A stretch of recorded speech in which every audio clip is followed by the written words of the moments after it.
Hey everybody, it's me, Sven Sharpen here, bringing you day number 121 of Let's Talk About Autism. Before we get started, might as well hit the like and subscribe button down below this video. It would help me out quite a lot. Yeah, it's a new month and not a good one. I'm no fan of August, but that's kind of a different story. In this video, I'm going to be talking about National Girlfriends Day, and it's not really the day itself as much as it's now been 9 years since I started looking for a date for a girlfriend, and it shouldn't take 9 years. I mean, I'm in my 10th year. It doesn't take people 10 years to go on a date or to have a girlfriend. I mean, just to go on the first date took 6.5. And like in the past 9 years, I mean, yeah, you can probably guess some of the stuff that happened, but into my second year, they took me away from my friends after a year and a half of socializing. That's 4 years at most of socialization just wiped out that I had to rebuild from the ground up for my 10th grade year. And then once I'm pretty much done doing that, like almost, the stupid COVID stuff happens, and then I'm stuck out of socialization for another year and a half. So I don't get back until my last year of high school, which is like, well, 1 year. I mean, I made the best of it. I'm really thankful for that. But 1 year is not enough to build relationships enough and recover enough to a level that'll get you a date. But it was in that sort of 6th year in 2022, I was 18, where I gave one of my classmates something for Valentine's Day. It was actually something I got the day before for my birthday, but gave it to her for Valentine's, which was the next day. And I didn't go on a date with this girl until the day before New Year's Eve. That's 10.5 months. Just to go on your first date after you ask someone to hang out with you. 10.5 months. Can you believe that? That's just crazy. It should never take that long. Maybe 10.5 hours or maybe a day. Like, you ask someone in the morning, hey, can we hang out tonight? And then she's like, sure, I'll hang out with you tonight. And then you do the date, and maybe you do multiple, you see if it works out. And if it doesn't, then just sort of end it and maybe try again with the next person. That's how it's supposed to work. But if you're on the spectrum, going on that first date on its own will take 10 months after you ask the girl and 6.5 years after you started. So it's just mind-blowing. It should never take that long. And I think the reason, there's definitely probably multiple reasons to this, but if you're a man, especially on the autism spectrum, when you typically have to do the asking out, it's really hard to do that because you can do the asking out, but it's not like people are going to go out with you because they just don't see you for who you actually are. And it's just a tragic reality that we live in because the world thinks you're creepy and weird. I mean, that's a whole video of its own that I'm probably going to make later this series. But it's a tragic reality. Like, the world doesn't see you for who you are. You're only seen for your flaws. You're never seen for your skills. You're never seen for your brilliance. You're never seen even for your looks. You're just seen for your autism that's supposedly this horrible disability, even though it's really not. And if you're a non-autistic girl, of course you're not going to go out with an autistic male or an autistic boy because you think they're going to, like, do weird things. It's like it's a complete misconception. And again, I'll talk about this later in the series for a full video, but what I'm saying is we deserve a lot better when it comes to dating. Autistic males should have better chances at girlfriends, and especially autistic girls who, I mean, that's really, I think, part of the big problem today is we don't really have autistic women anymore. There's some, I mean, there's plenty, even if a lot of them are detransitioners. But of the diagnosed, there's like almost nothing.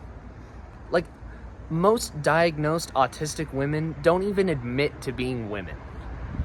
So to erase an entire population, you don't even really need to erase the whole thing. You just gotta erase one of the sexes, because then the other is gonna get more disparate to where you can really easy sweep the other.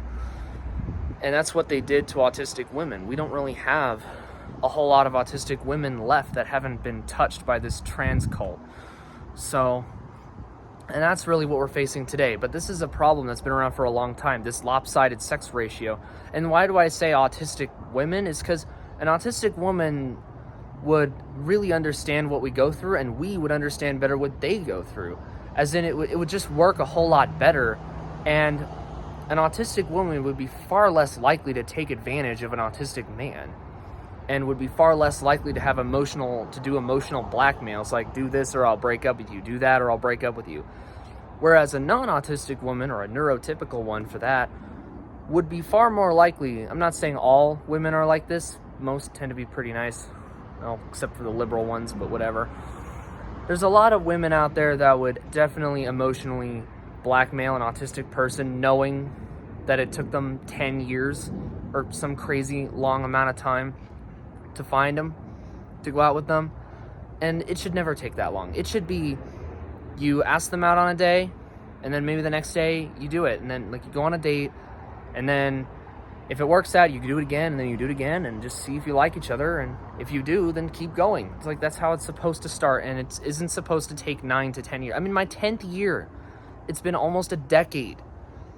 So there's definitely a better way to do this, and this is why we're going to advocate for that. We are not going to accept that it's going to take us 9 years, 10 years to go on to have a girlfriend. I mean, 6.5 years for the first date, and then another 3.5 just to have a, I mean, that's if it takes 10 years. It could take longer than 10 years. It could take 25 years. Like, we shouldn't have to wait till our 20s and 30s just to have our first consistent girlfriends. Like, that's just ridiculous. Like, we should be married in our 20s and have families in our 30s. You should be dating in your teens. And yet, if you're on the autism spectrum, that development's going to be taken from you by special needs, by SSRIs, and you're going to have to learn all that stuff in your 20s and 30s. Learning how to date, learning how to socialize. You typically learn this stuff like in your formative years, from 0 to 9 years old. But when you're autistic, because a lot of it's stolen from you, in your zeros and your teens, you just can't, you have to learn to socialize in your 20s. So, like, you don't really have to be a detransitioner to lose your entire dating pool, because developmentally, even though intellectually you're probably well ahead, but socially you're well behind. And it's just really, really tragic, and we gotta fix this. We deserve so much better. Autistic men should have better chances at having girlfriends. We should be given a chance, especially since we know, vast majority of us know what we're doing. We know how to function like normal people. We're not going to disrespect you. In fact, we're probably less likely to disrespect you, since, you know, unlike most people believe, we do tend to pay attention to certain things, what's acceptable, what's not, what to do, what not to do. We're understanding of that. So it's time to actually tell the world, you know, we're capable of doing this. We have the money, we have the expertise, we know what to do, we know what not to do. Now it's just a matter of telling the world we're not exactly who you think we are. So yeah, that was a bit of a rant, but you can see where I'm going with this. Autistic men deserve to have real girlfriends, people who will love us and accept us for who we are, especially for our positives. If there's anything wrong with us, we can fix it. We don't need SSRIs, we don't need psychotropic drugs to fix it. We can fix it ourselves. But yeah, it's just ridiculous, but we deserve a lot better. And that's why I'm making these videos, is to raise awareness about all of this. But yeah, that was day 121. I'll see you on day 122.